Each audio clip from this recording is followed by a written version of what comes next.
Necesito dinero, mamá. Si vienes a Madrid, todo se solucionará. No me iré de Tánger. Yo nací aquí.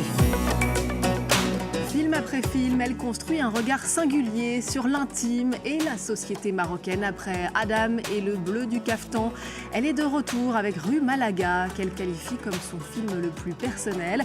Mariam Touzani est l'invitée de ce nouveau numéro de À l'affiche. Bienvenue à tous et bonjour Mariam. Merci beaucoup d'être avec nous. Alors la dernière fois qu'on s'est vu, c'était dans les ruelles bleutées de la Médina de Casablanca. Là, vous aviez tourné le bleu du caftan.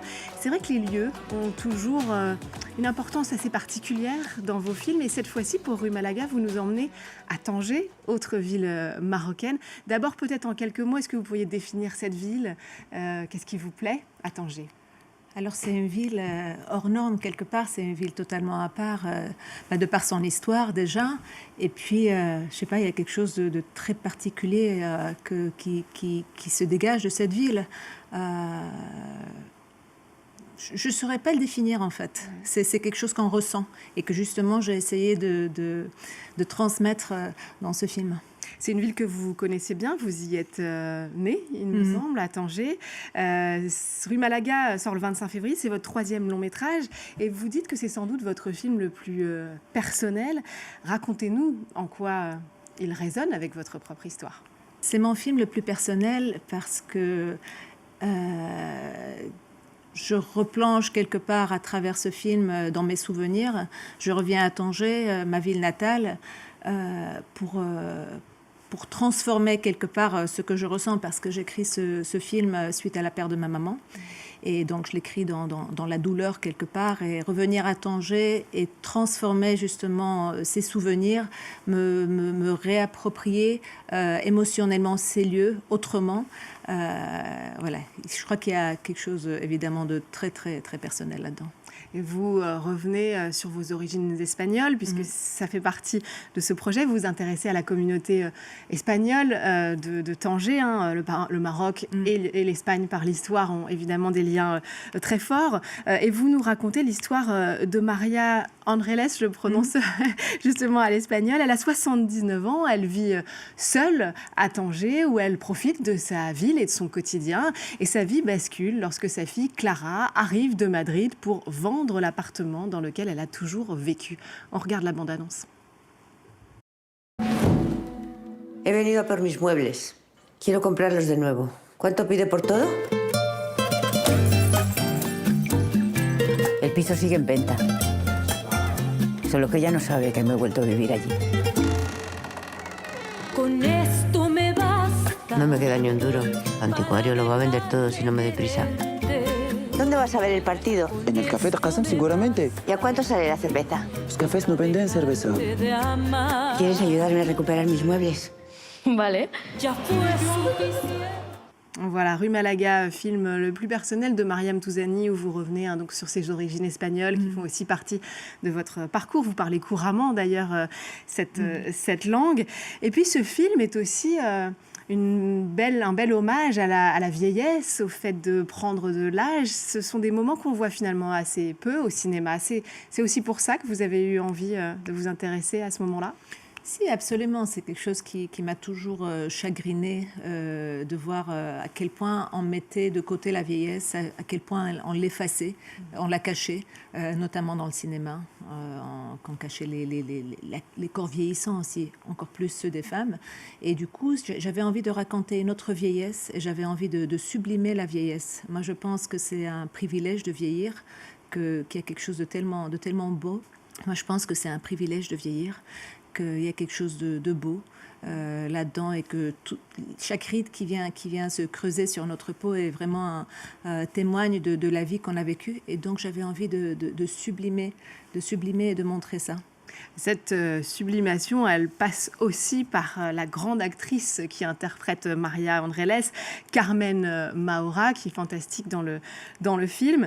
Elle a été notamment une des muses de Pedro Almodóvar. Je me suis posé la question à quel point le cinéma espagnol, ce cinéma-là, a aussi peut-être influencé votre façon de faire ce film. Est-ce qu'il était dans votre esprit ? il n'était pas consciemment dans mon esprit, peut-être que de manière inconsciente, mais en tout cas, je ne sais jamais quand j'écris où je vais et je me laisse vraiment porter par mes histoires et par mes personnages notamment.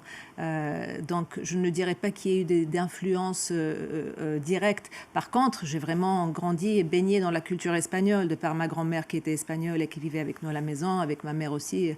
Et donc, on regardait la télé espagnole, on écoutait de la musique espagnole aussi. Donc, tout ça, je pense que forcément, a eu une influence aussi sur le regard que je porte sur María Ángeles dans le film et sur ce que ça raconte. Et Carmen Maura, racontez-nous comment est-ce que voilà, vous avez pensé à elle pour ce rôle, ce qu'elle a apporté peut-être à ce personnage. Alors, j'ai pas pensé à Carmen en écrivant le rôle, mais quand je l'ai rencontrée, je suis tombée amoureuse de ce qu'elle dégageait.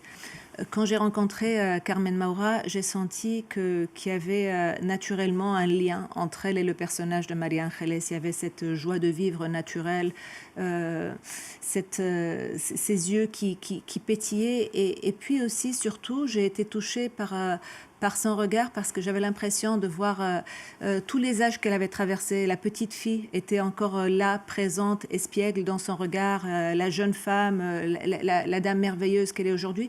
Et c'est vraiment ça aussi que raconte le personnage de María Ángeles, c'est toutes ces différentes étapes de vie qui continuent à vivre en une seule personne, parce qu'au fond, on continue à être la même personne. C'est-à-dire, l'extérieur peut changer, mais l'intérieur est toujours le même. Il reste le même. Votre film est aussi un film de femmes, évidemment, à l'écran. Mais j'ai aussi remarqué, en regardant le dossier de presse du film, qu'une grande partie de votre équipe est féminine. Vous avez une chef opératrice, une chef monteuse, une assistante réalisatrice. Alors c'est vrai que la parité, c'est une question récurrente dans le monde du cinéma. C'est une chose à laquelle vous faites attention ou ça se fait naturellement ? Ça se fait plutôt naturellement. Je m'entoure de personnes avec lesquelles je me sens alignée, qui partagent la même vision. Et pour moi, ce n'est pas tellement important que ce soit des hommes ou que ce soit des femmes, à partir du moment où on a une sensibilité qui se rencontre, et puis où il y a un talent aussi, et un engagement vis-à-vis du film. C'est avant tout une histoire d'alchimie. Rue Malaga est produit par Nabil Ayouch. Il est crédité aussi à l'écriture. Vous l'êtes aussi dans la plupart de ses longs métrages, comme Much Loved ou Razia. C'est un duo évidemment de longue date à la scène comme à la ville. Dites-nous un mot de votre travail ensemble. Vous faites comment ce cinéma, je ne sais pas si on peut dire à quatre mains, mais en tout cas en duo? C'est quelque chose qui se fait de manière très naturelle et pour moi, c'est très beau. Je pense que d'ailleurs, l'écriture est une chose qui peut être assez solitaire, mais pour moi, d'avoir le regard de Nabil sur mon travail, de pouvoir avoir sa bienveillance, sa sensibilité, c'est quelque chose qui me touche profondément et je me sens très chanceuse de l'avoir à mes côtés. Et puis, on ne se dit jamais, voilà, on va faire tel ou tel projet ensemble. Ça se fait naturellement parce qu'on aime faire les choses ensemble, on aime partager, on aime être là l'un pour l'autre. Rue Malaga a reçu le prix du public dans la catégorie Spotlight à la dernière Mostra de Venise.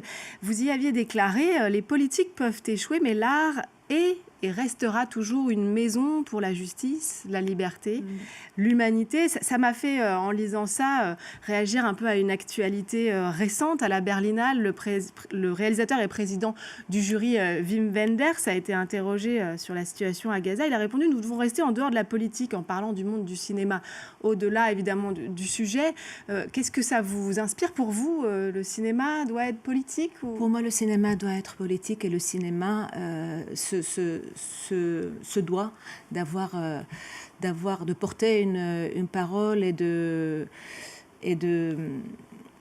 d'asseoir aussi un regard sur la politique. Je trouve que c'est essentiel. Je ne pense pas qu'on puisse dire que le cinéma ne doit rester en dehors de la politique. Pour moi, c'est... voilà. Mais d'ailleurs, dans vos précédents films, vous vous êtes intéressé à des sujets qu'on pourrait considérer, en tout cas des sujets sociétaux et parfois tabous dans la société marocaine. La grossesse hors mariage, dans Adam, la question de l'homosexualité, dans Le Bleu du Caftan, toujours interdite par la loi ce jour au Maroc. En tant que cinéaste marocaine, vous avez-vous le sentiment de pouvoir aborder tous les sujets ? Moi, j'ai eu le sentiment que je pouvais aborder tous les sujets. Je ne me suis jamais censurée moi-même. Je crois que l'autocensure est la plus terrible des choses. Et je pense qu'à partir du moment où on fait les choses avec croyance, avec conviction, que voilà, qu'il n'y a rien qui peut nous arrêter réellement. En tout cas, je n'ai pas senti qu'il y avait des freins. Et je pense que parfois, les freins peuvent être aussi mentaux. On va terminer comme à chaque fois, Mariam, avec un coup de cœur culturel de nos invités. Et je crois que vous avez envie de nous parler de cinéma et du film La Petite Dernière d'Afsia Herzi. Qu'est-ce qui vous plaît dans ce film ? J'ai trouvé ce film vrai, bouleversant à plusieurs niveaux, empreint d'un naturel qui est vraiment épatant. J'ai trouvé qu'il y avait une très très belle mise en scène. Je trouve que c'est un film nécessaire aussi, absolument nécessaire. Et je trouve que Afsia Herzi réussit à faire un film tout en douceur, mais en même temps qui est vraiment très puissant et très très fort. Et je trouve que c'est vraiment un film à voir. Ouais, d'ailleurs, il est en bonne place pour les Césars, nommé dans la catégorie meilleur film, meilleure réalisation et meilleur espoir féminin, évidemment, pour Nadia Meliti, qui est magnifique dans ce long métrage. Merci beaucoup, Mariam Touzani, d'être venue sur le plateau de À l'affiche. Rue Malaga est en salle dès le 25 février. Et merci à vous de nous avoir suivis. N'oubliez pas de nous retrouver sur france24.com ainsi que sur tous nos réseaux sociaux. On se quitte donc sur des images de La Petite Dernière de Afsia Herzi. Je vous laisse découvrir et vous dis à très vite. Oh, j'adore, t'es tout timide. C'est quoi, un cœur brisé, c'est quoi? Moi, je te le recoue ton cœur, moi. Je sais ce que c'est de pas s'assumer, pas être bien dans sa peau, tout ça, mais à un moment, faut vivre, non?